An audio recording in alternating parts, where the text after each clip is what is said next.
Muy buenos días a todos. El día de hoy vamos a presentar el grupo 2, el caso clínico agnosia visual aperceptiva de la maestría en neurociencia cognitiva y del comportamiento. En esta oportunidad tenemos el caso de la paciente YJ, quien es fémina, cuenta con 32 años de edad, su grado de instrucción es carrera universitaria y el diagnóstico médico es traumatismo cráneoencefálico por accidente automovilístico. El tiempo de evolución ha sido de 3 meses antes del inicio de la rehabilitación. Los hallazgos que se han encontrado en la neuroimagen es lesión talámica derecha con extensión a regiones temporooccipitales y las funciones conservadas son estado de alerta, atención ejecutiva, funciones ejecutivas, marcha sin alteración. En cuanto al motivo de consulta, principalmente la paciente acude por una evaluación y rehabilitación neuropsicológica debido a presentar dificultades severas en el reconocimiento visual posterior a un traumatismo cráneoencefálico. Lo que indica la paciente es de que percibe únicamente sombras o bultos de colores. Asimismo, tiene incapacidad para reconocer objetos, letras, números o rostros.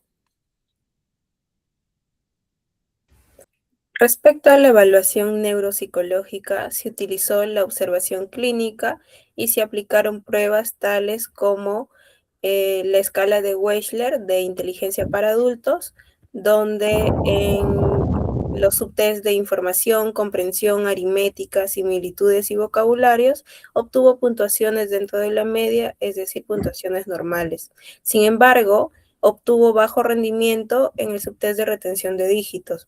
Asimismo, se evaluó la escala de memoria de Wechsler, en donde se obtuvieron puntuaciones deficientes en las áreas de concentración, memoria lógica, memoria auditiva. El área de memoria visual no pudo evaluarse ya que la alteración perceptiva lo impedía.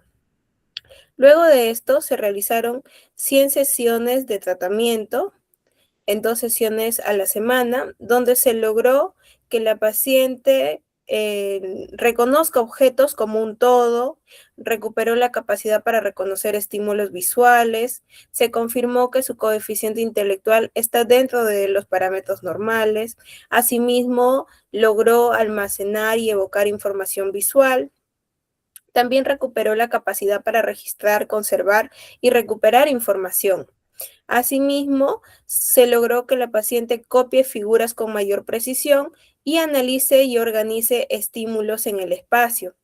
También la paciente logró reincorporarse a su vida cotidiana y laboral de forma independiente. Luego de estos tratamientos se volvió a reevaluar a la paciente, donde en el WISE se logró aplicar la escala de ejecución.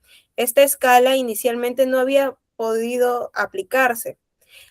Y gracias a esta escala se pudo notar que el coeficiente intelectual de la paciente estaba dentro de los parámetros normales. En lo que es la escala de memoria de Wechsler, en su reevaluación se observó una mejoría en el rendimiento de la memoria. Asimismo, fue posible evaluar la memoria visual, que aunque fue ligeramente inferior al promedio, mostró una recuperación importante. En base a las pruebas aplicadas y dentro del sustento teórico, identificamos y determinamos agnosia visual aperceptiva. Dentro de la etiología del caso de YJ, como bien se mencionó, la secuela por traumatismo cráneoencefálico con lesión talámica derecha extendida a regiones temporooccipitales. Destacando el sustento teórico, definimos neuropsicológicamente la agnosia visual aperceptiva desde una alteración primaria en la etapa inicial del procesamiento visual. Hay una imposibilidad de construir o estructurar una representación o percepto visual coherente a partir de los estímulos del entorno, sin que exista un déficit sensorial visual primario o un deterioro cognitivo generalizado. Encontramos el mecanismo fisiopatológico dentro de la corteza de asociación, donde hay una alteración en las áreas secundarias y de integración de la corteza cerebral. Falla el mecanismo de conectividad funcional que es necesario para sintetizar los componentes perceptuales básicos. Finalmente, dentro del procesamiento fragmentario, hay una pérdida de la percepción simultánea o global. La paciente capta únicamente detalles o rasgos aislados sin la capacidad de unificarlos o integrarlos en una forma o conjunto reconocible, tal como se muestra en la lámina. Concretando los criterios teóricos, bajo el diagnóstico identificado, encontramos el mecanismo alterado, que es la falla en la estructuración del percepto.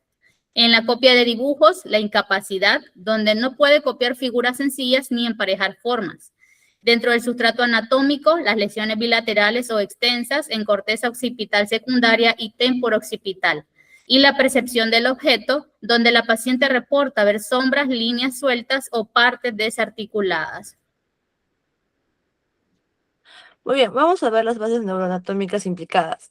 Tenemos lo que es el tálamo derecho, en la cual se busca el centro de relevo sensoroperceptual y filtro atencional.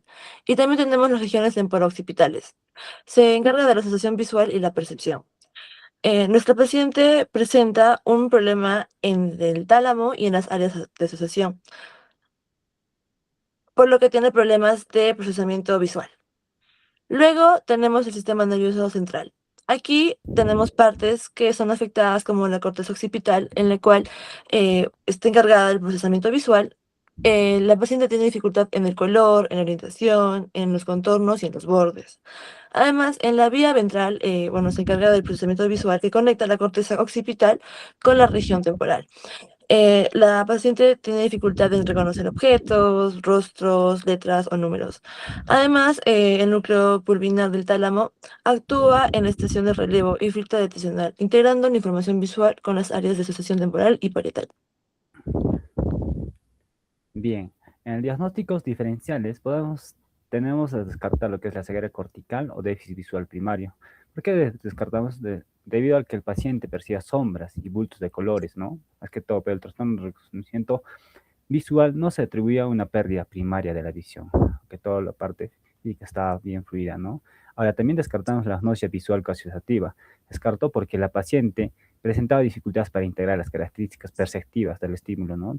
Una representación coherente, ¿no? Que detallaba o aislaba el objeto sin poder integrarlos en uno solo.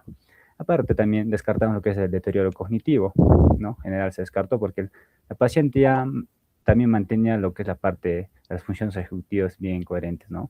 Entonces, es descartado, ¿no? Y lo otro que podríamos descartar sería la fasionomía, ¿no? Que relacionados, ¿no? Es que todo esto está relacionado al lenguaje, ¿no? No tanto a la parte visual, ¿no?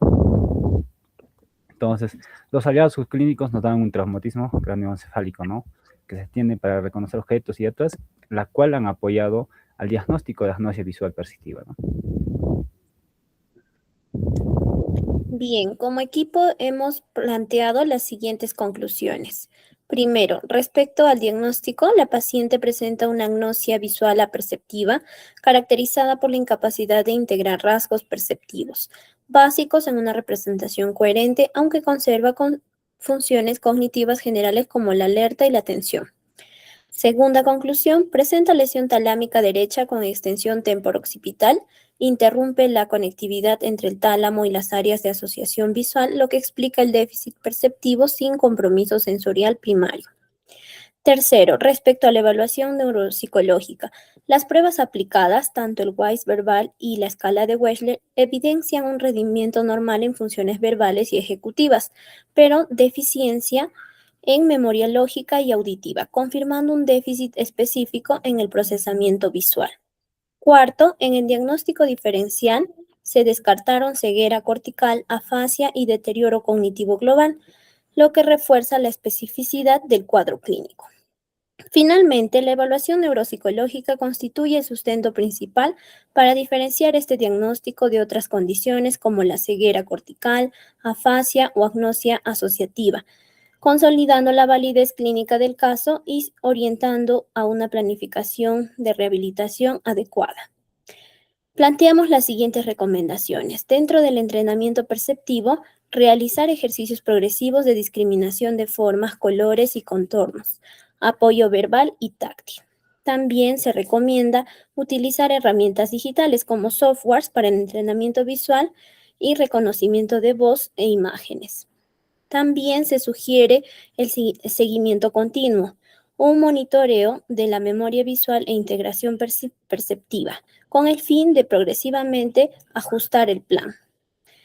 Además, se recomienda un trabajo interdisciplinario, un plan de intervención integral y la participación familiar. Es decir, se recomienda psicoeducar a la familia tanto en estrategias de comunicación y apoyo diario al paciente. Bien, hemos llegado a la parte final. Muchas gracias.